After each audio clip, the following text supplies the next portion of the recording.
Hello friends, मैं आमोद पाल Hindustan law academy पर आप सभी का स्वागत है। हम लोग पढ़ रहे हैं संविधान। हम लोग क्या पढ़ रहे हैं? संविधान पढ़ रहे हैं। हम लोगों ने पिछली क्लास में संविधान की परिभाषा और संविधान के प्रकार देख लिया था। आज हम लोग पढ़ेंगे संवैधानिक इतिहास। क्या पढ़ेंगे हम लोग? संवैधानिक इतिहास।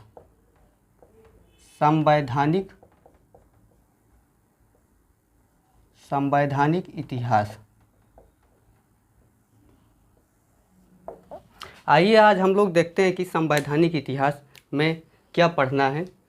यानी संवैधानिक इतिहास, इसका मतलब क्या है? यानी जब हमारा संविधान लागू नहीं हुआ था तब, यानी 26 जनवरी 1950 के पहले की घटना को हम लोग देखेंगे। क्या देखेंगे? 26 जनवरी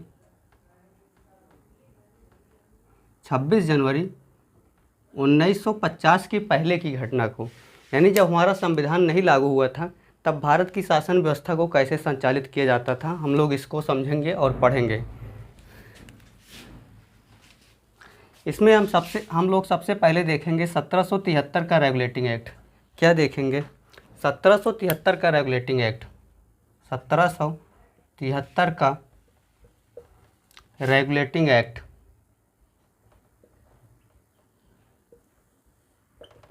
आज हम लोग पढ़ेंगे 1773 का रेगुलेटिंग एक्ट।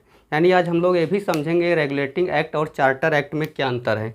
आइए हम लोग थोड़ा से पहले इसके पहले की घटना को देख लेते हैं। 1773 के रेगुलेटिंग एक्ट के पहले की घटना 16वीं शताब्दी में ईस्ट इंडिया कंपनी भारत में व्यापार के लिए आती है। 16वीं शताब्दी में ईस्ट इंडिया कंपनी जो है भारत में व्यापार करने के लिए आती है और व्यापार करती है। और उसके बाद 1757 में प्लासी का युद्ध होता है। क्या होता है? प्लासी का युद्ध होता है। इसमें ईस्ट इंडिया कंपनी की विजय होती है। ईस्ट इंडिया कंपनी की विजय होती है। यानी 1757 में प्लासी का युद्ध होता है। इसमें ईस्ट इंडिया कंपनी की विजय होती है। विजय होने के बाद ये अपने साम्राज्य का विस्तार करना चाहती हैं। और उसके बाद फिर 1764 में जो है बक्सर का युद्ध होता है। क्या होता है? बक्सर का युद्ध। इसमें भी ईस्ट इंडिया कंपनी की विजय होती है। यानी हम लोग 1773 के रेगुलेटिंग एक्ट के पहले की घटना को देख रहे हैं। जिसमें हम लोग देख रहे हैं कि 16वीं शताब्दी में ईस्ट इंडिया कंपनी भारत में आती है व्यापार करने के लिए और व्यापार करती है। और उसके बाद 1757 में प्लासी का युद्ध होता है जिसमें ईस्ट इंडिया कंपनी की विजय होती है और अपने साम्राज्य का विस्तार करना चाहती है। उसके बाद 1764 में बक्सर का युद्ध होता है जब ईस्ट इंडिया कंपनी की विजय होती है। यहीं से जो है भारत में राजनीतिक गतिविधियों में हस्तक्षेप करना शुरू कर देती है। उसके बाद आइए हम लोग देखते हैं रेगुलेटिंग एक्ट को।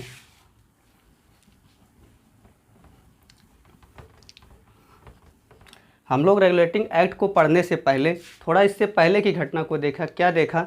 16वीं शताब्दी में ईस्ट इंडिया कंपनी जो है भारत में व्यापार करने के लिए आती है।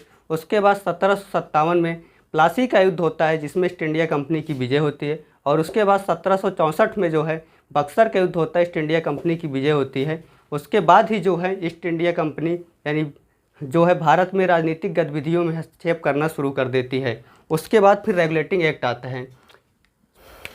रेगुलेटिंग एक्ट यानी इसका मतलब 1773 से पूर्व भारत में कोई विधि नहीं थी। क्या नहीं था? कोई विधि नहीं थी। यानी इस 1773 से पूर्व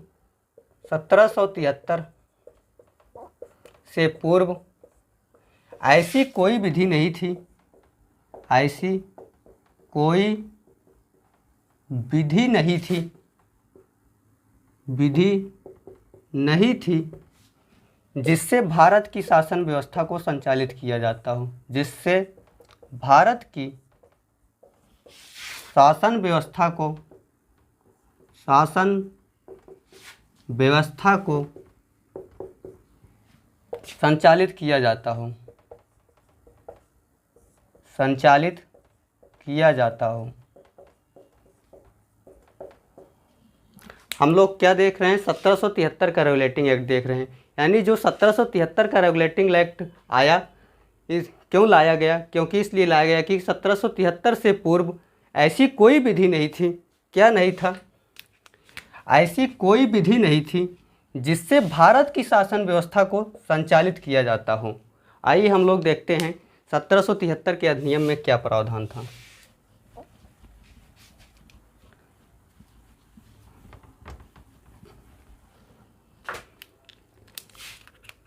1773 का अधिनियम।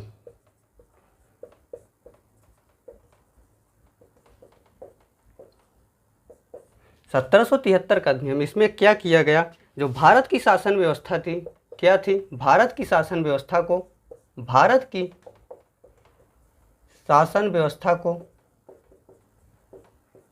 शासन व्यवस्था को क्या किया गया, ब्रिटिश संसद द्वारा, ब्रिटिश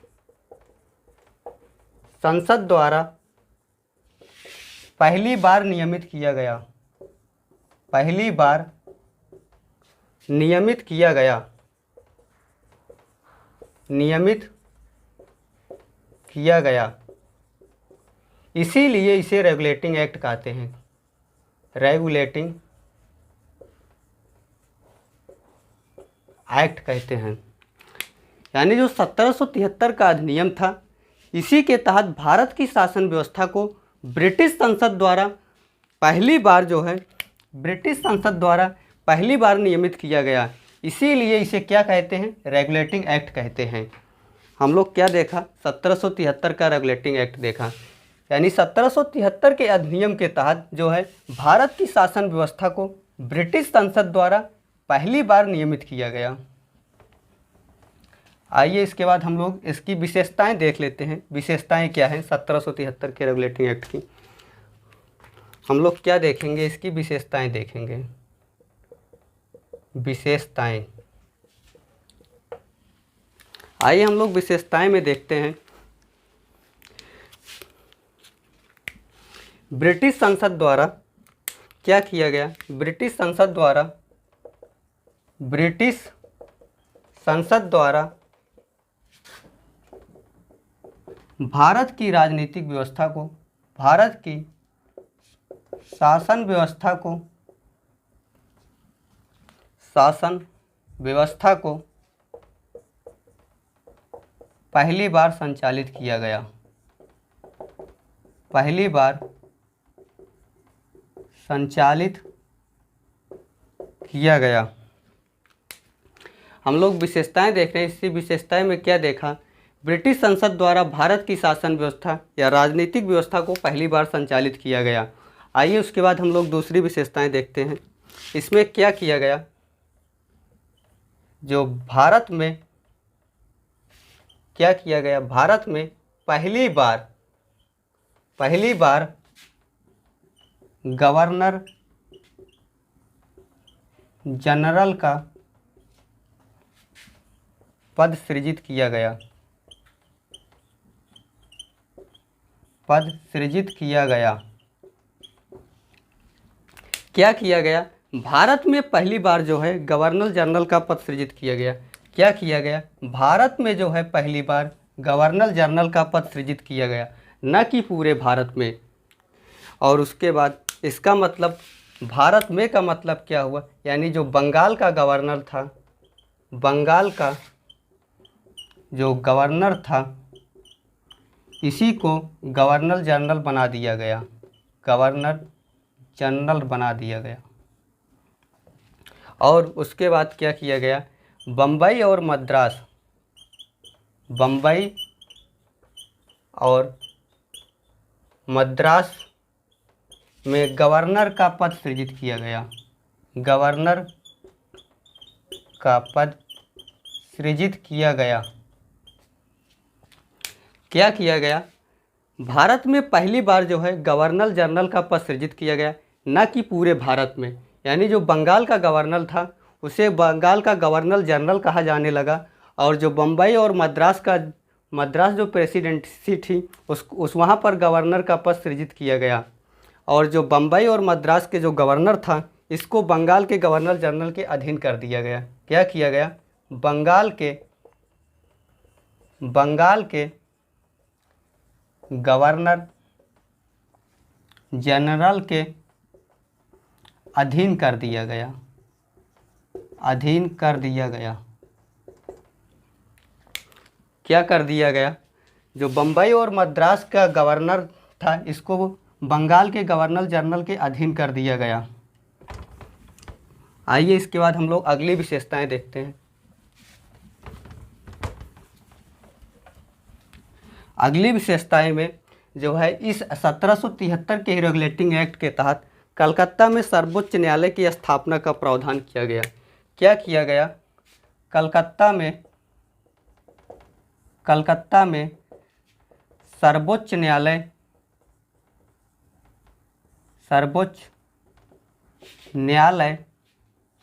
के स्थापना का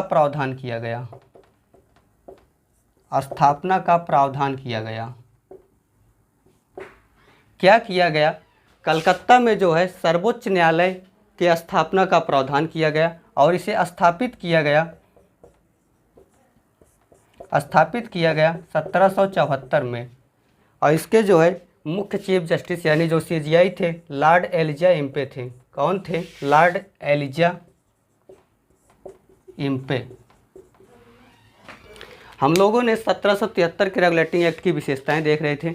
विशेषताएं में क्या देखा, जो भारत की शासन व्यवस्था थी इसको ब्रिटिश संसद के अधीन कर दिया गया। और उसके बाद जो है दूसरा देखा है, यानी जो बंगाल का गवर्नर था उसको गवर्नर जनरल में बदल दिया गया और बम्बई और मद्रास में जो है गवर्नर का पद सृजित किया गया और बम्बई और मद्रास के गवर्नर को बंगाल के गवर्नर जनरल के अधीन कर दिया गया। और उसके बाद कलकत्ता में सर्वोच्च न्यायालय की स्थापना का प्रावधान किया गया और स्थापित किया गया 1774 में। और मुख्य न्यायाधीश जो थे लॉर्ड एलिजा इम्पे थे। आइए उसके बाद हम लोग देखते हैं चार्टर एक्ट।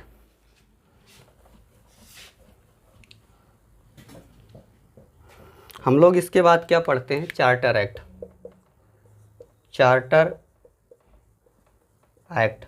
चार्टर एक्ट का मतलब होता है अधिकार पत्र। क्या होता है, अधिकार पत्र।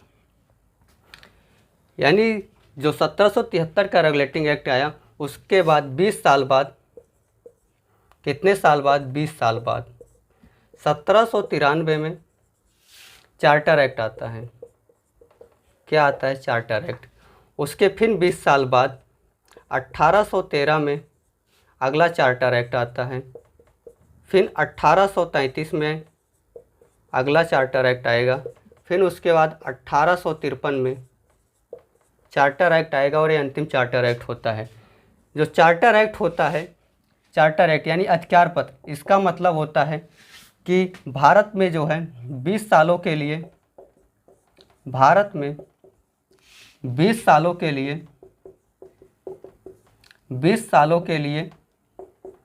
राजनीतिक गतिविधियों को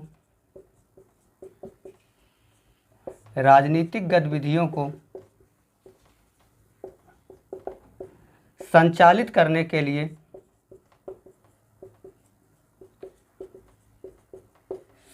करने के लिए अधिकार पत्र दिया जाता था।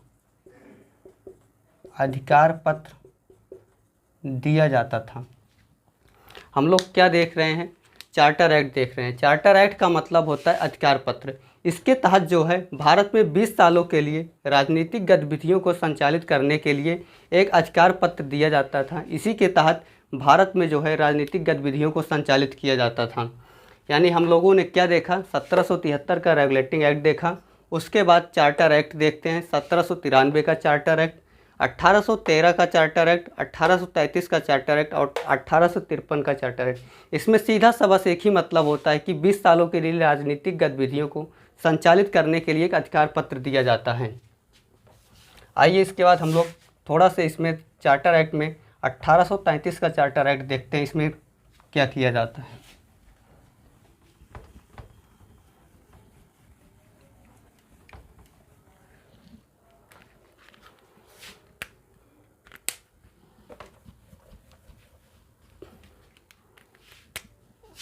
(1833) का चार्टर एक्ट, इसमें क्या किया जाता है, जो बंगाल का गवर्नर जनरल होता है, बंगाल का जो गवर्नर जनरल था, गवर्नर जनरल था, इसका पदनाम बदलकर भारत का गवर्नर जनरल कर दिया जाता है। क्या कर दिया जाता है, भारत का गवर्नर जनरल कर दिया जाता है। भारत का गवर्नर जनरल कर दिया जाता है। यानी 1833 के चार्टर एक्ट के तहत जो बंगाल का गवर्नर जनरल था उसका पदनाम बदल कर भारत का गवर्नर जनरल कर दिया जाता है। और उसके बाद जो है लॉर्ड विलियम बेंटिक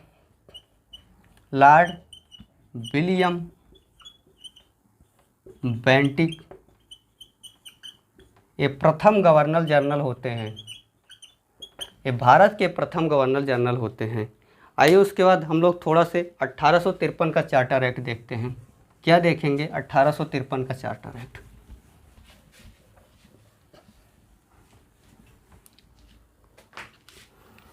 अठारह सौ तिरपन का चार्टर एक्ट देखते हैं।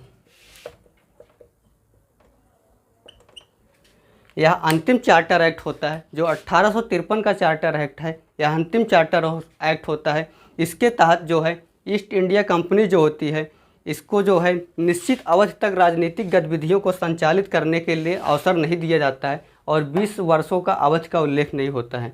क्या है, ये अंतिम चार्टर एक्ट था, अंतिम चार्टर एक्ट। और इसके द्वारा यानी 1853 के चार्टर एक्ट के द्वारा जो ईस्ट इंडिया कंपनी होती है इसको राजनीतिक गतिविधियों को संचालित करने के लिए राजनीतिक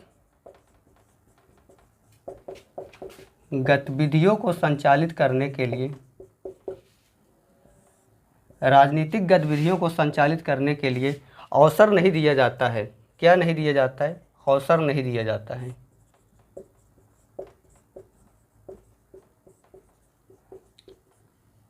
अवसर नहीं दिया जाता है और इसमें जो है 20 वर्षों की अवधि का उल्लेख नहीं होता है।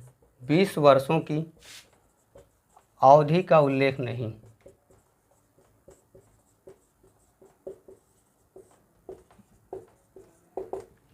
हम लोग 1853 का चार्टर एक्ट देख रहे हैं। यह अंतिम चार्टर एक्ट होता है और 1853 के चार्टर एक्ट के तहत ही जो ईस्ट इंडिया कंपनी थी इसको निश्चित जो है समय के लिए राजनीतिक गतिविधियों को अवसर नहीं दिया जाता, यानी राजनीतिक गतिविधियों को संचालित करने के लिए जो है अवसर नहीं दिया जाता है और 20 वर्षों की अवधि का उल्लेख नहीं होता है।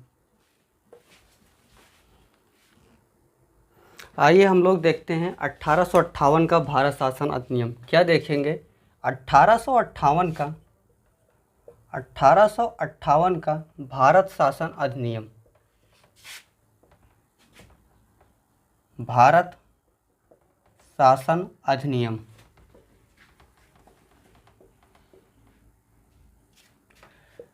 हम लोग पढ़ रहे हैं 1858 का भारत शासन अधिनियम। यानी इसके तहत जो है ईस्ट इंडिया कंपनी का जो राजनीतिक व्यवस्था थी उसको समाप्त कर दिया गया, समाप्त हो गया। यानी 1858 के तहत जो है ईस्ट इंडिया कंपनी का शासन समाप्त हो गया। उसके बाद क्या हुआ, जो भारत की शासन व्यवस्था थी, क्या थी, जो भारत की शासन व्यवस्था को ब्रिटिश महारानी के अधीन कर दिया गया। क्या कर दिया गया, ब्रिटिश महारानी के अधीन, ब्रिटिश महारानी के अधीन।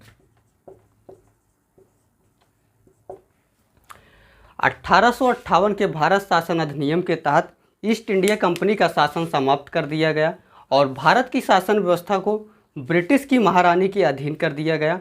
और उसके बाद फिर जो है, और यह जो 1858 का भारत शासन अधिनियम है यह 1 नवंबर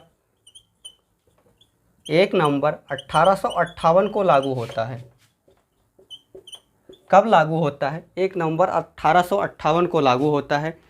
और इसके तहत जो है यानी 1858 के एक्ट के तहत जो है भारत की शासन व्यवस्था को जो है ब्रिटेन के अधीन कर दिया गया। और इसका जो है ब्रिटेन के द्वारा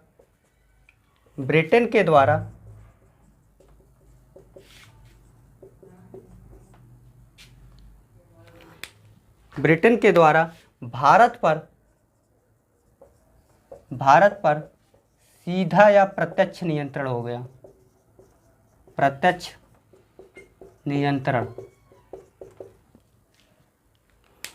यानी जो 1858 का भारत शासन अधिनियम था, इसके तहत जो है ईस्ट इंडिया कंपनी की शासन व्यवस्था को समाप्त कर दिया जाता है और भारत की शासन व्यवस्था को ब्रिटिश महारानी के अधीन कर दिया गया।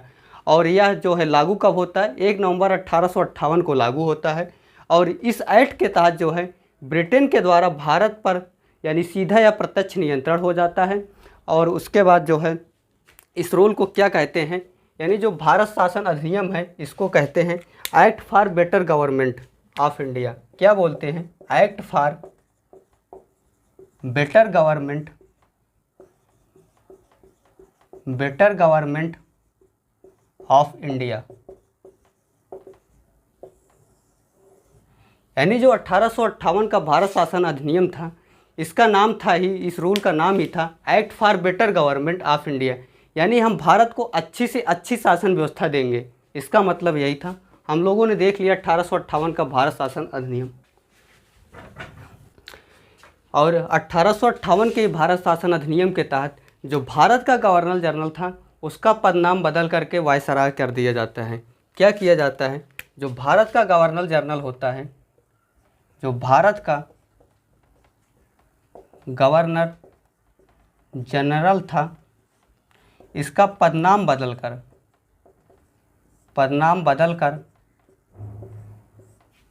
क्या कर दिया जाता है, वायसराय कर दिया जाता है। यानी जो भारत का गवर्नर जनरल था, उसका नाम बदलकर वायसराय कर दिया जाता है। वायसराय क्यों कर दिया जाता है, वायसराय इसलिए कर दिया जाता है कि भारत 2 प्रांतों में बटा था। भारत जो था कितने प्रांतों में बटा था, 2 प्रांतों में बटा था। एक देसी भारत था, एक देसी भारत था और एक अंग्रेज भारत था।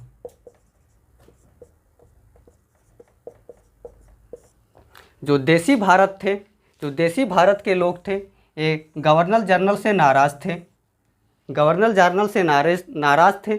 इसीलिए जो है जो गवर्नर जनरल था, इसका नाम बदल के वायसराय कर दिया जाता है। केवल देसी भारत में ही जो भारत का गवर्नर जनरल था, उसको वायसराय के नाम से जाना जाता है। और जो अंग्रेज़ भारत था, यहाँ पर जो है गवर्नर जनरल के नाम से ही जाना जाता है।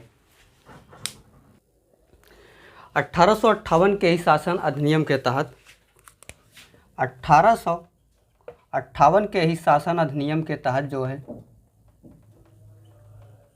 शासन अधिनियम, इसी के तहत जो है क्या किया गया था, ब्रिटेन में जो है ब्रिटेन की मंत्रिपरिषद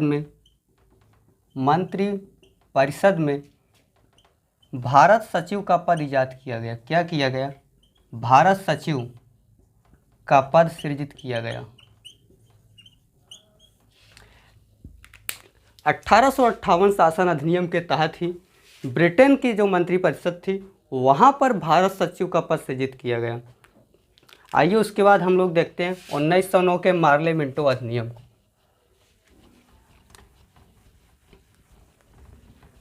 क्या देखेंगे, 1909 के मार्ले मिंटो अधिनियम। 1909 को मार्ले मिंटो अधिनियम।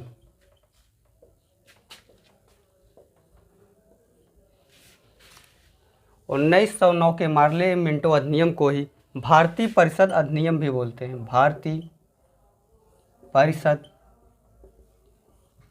अधिनियम,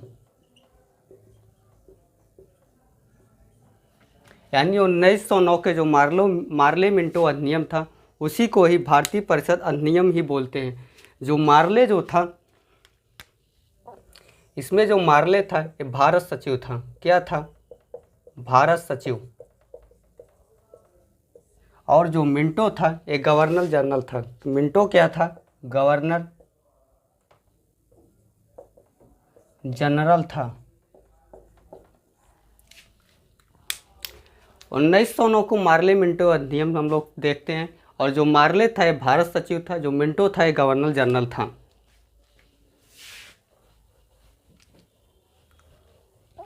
इसी मार्ले मिंटो अधिनियम के तहत जो है सांप्रदायिक निर्वाचन प्रणाली की शुरुआत की गई। क्या किया गया? सांप्रदायिक निर्वाचन प्रणाली की शुरुआत की गई। निर्वाचन प्रणाली की शुरुआत की गई। यानी 1909 के जो मार्ले मिंटो अधिनियम था, इसी के तहत सांप्रदायिक निर्वाचन प्रणाली की शुरुआत की गई।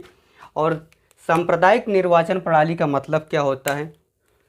इसका मतलब होता है कुछ स्थानों पर मत देने का अधिकार केवल मुस्लिम को हो। क्या होता है? कुछ स्थानों पर मत देने का अधिकार केवल मुस्लिम का हो। किसको था? केवल मुस्लिम को था। यानी सांप्रदायिक निर्वाचन प्रणाली की शुरुआत कब की गई? 1909 के मार्ले मिंटो अधिनियम के तहत की गई। और सांप्रदायिक निर्वाचन का मतलब होता है कुछ स्थानों पर मत देने का अधिकार केवल मुस्लिम को था।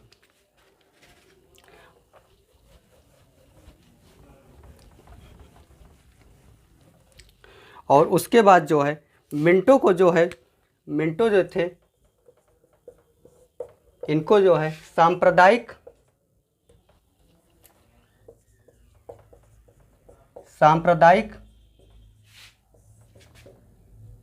निर्वाचन प्रणाली का जनक माना जाता है। सांप्रदायिक निर्वाचन प्रणाली का जनक माना जाता है। यानी सांप्रदायिक निर्वाचन प्रणाली का जनक जो है मिंटो को माना जाता है। और इसी एक्ट के तहत जो है भारत में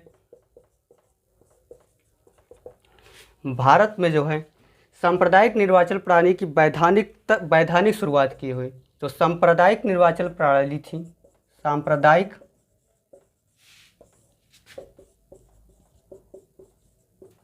निर्वाचन प्रणाली की वैधानिक शुरुआत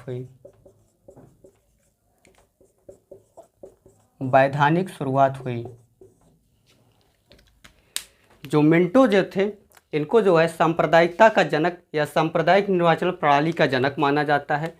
और इसी एक्ट के तहत यानी 1909 के मार्ले मिंटो अधिनियम के तहत ही भारत में सांप्रदायिक निर्वाचन प्रणाली की वैधानिक शुरुआत हुई।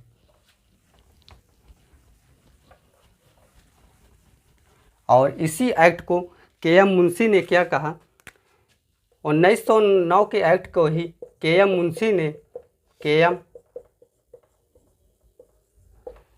मुंशी ने क्या बोला? भारत में उभरते हुए लोकतंत्र की हत्या कर दी। क्या कहा? भारत में उभरते हुए लोकतंत्र की हत्या कर दी। लोकतंत्र की हत्या कर दी। यानी 1909 के मार्ले मिंटो अधिनियम को ही के.एम. मुंशी ने क्या कहा कि भारत में उभरते हुए लोकतंत्र की हत्या कर दी। आइए हम लोग देखते हैं 1919 का मॉन्टेग्यू चेम्सफोर्ड अधिनियम। क्या देखेंगे? 1919 का मॉन्टेग्यू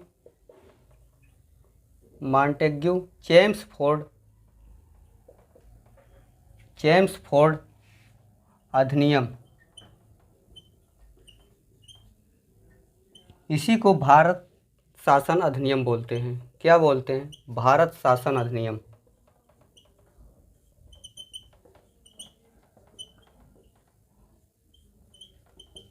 हम लोग क्या देख रहे हैं? 1919 के मॉन्टेग्यू चेम्सफोर्ड अधिनियम देख रहे हैं। इसी को भारत शासन अधिनियम बोलते हैं। या आइए हम लोग इसकी प्रस्तावना देखते हैं। यानी इसकी प्रस्तावना जो थी 1919 के मॉन्टेग्यू चेम्सफोर्ड अधिनियम की, क्या थी प्रस्तावना? उत्तरदायी शासन। क्या था? उत्तरदायी शासन।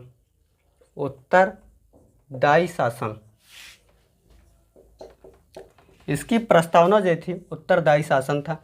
1919 के मॉन्टेग्यू चेम्सफोर्ड अधिनियम के तहत क्या किया गया? केंद्र राज्य सरकारों के बीच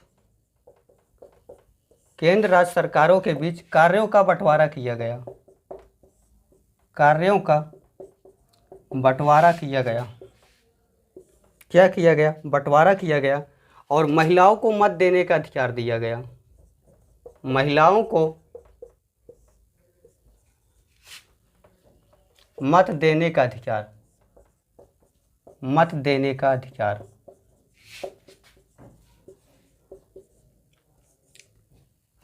महिलाओं को मत देने का अधिकार दिया गया। और उसके बाद जो है सांप्रदायिक निर्वाचन प्रणाली का विस्तार किया गया। क्या किया गया? सांप्रदायिक निर्वाचन प्रणाली का विस्तार किया गया। विस्तार किया गया। इसमें जो है सिख, ईसाई, आंग्ल भारतीय और यूरोपियन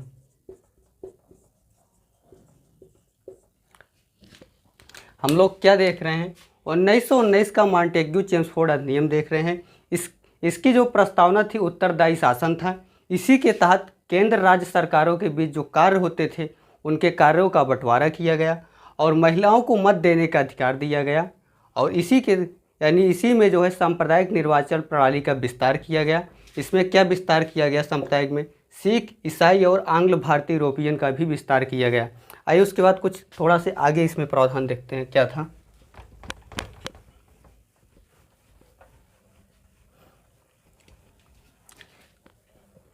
और द्वैध शासन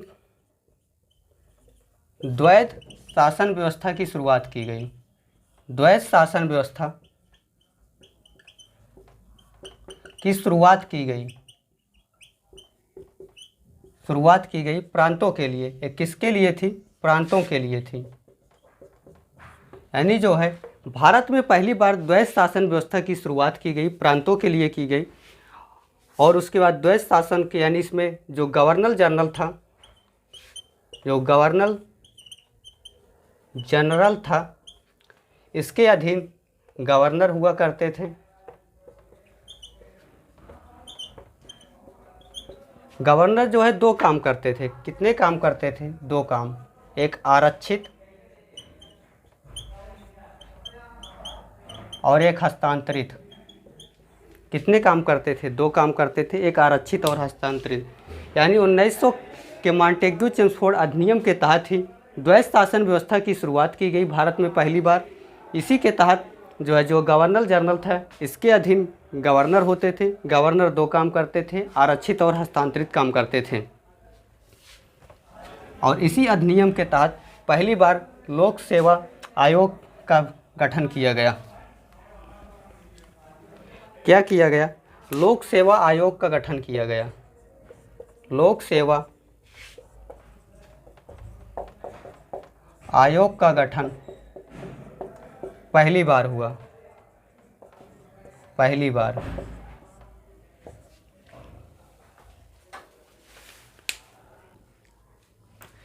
उन्नीस सौ 19 के मॉन्टेग्यू चेम्सफोर्ड अधिनियम में ही जो देसी भारत था, देसी भारत की समस्या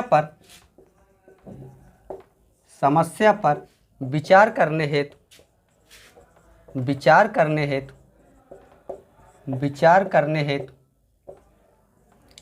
नरेंद्र मंडल का गठन किया गया। नरेंद्र मंडल का गठन किया गया। यानी 1919 के मॉन्टेग्यू चेम्सफोर्ड अधिनियम के तहत ही जो देसी भारत की समस्या थी उस समस्या पर विचार करने के लिए नरेंद्र मंडल का गठन किया गया। हम लोगों ने आज क्या क्या पढ़ा? 1773 का रेगुलेटिंग एक्ट देखा, उसके बाद चार्टर एक्ट देखे जो 20 सालों के अंतराल पर लगातार आते रहे, यानी 1853 तक के चार्टर एक्ट, और 1858 एक्ट देखा। उसके बाद जो है 1909 मार्ले मिंटो अधिनियम देखा और 1919 मॉन्टेग्यू चेम्सफोर्ड अधिनियम पढ़ा। आज हम लोग क्लास को यहीं समाप्त करते हैं। क्लास अच्छी लगे तो लाइक, सब्सक्राइब और शेयर ज़रूर करिएगा। धन्यवाद।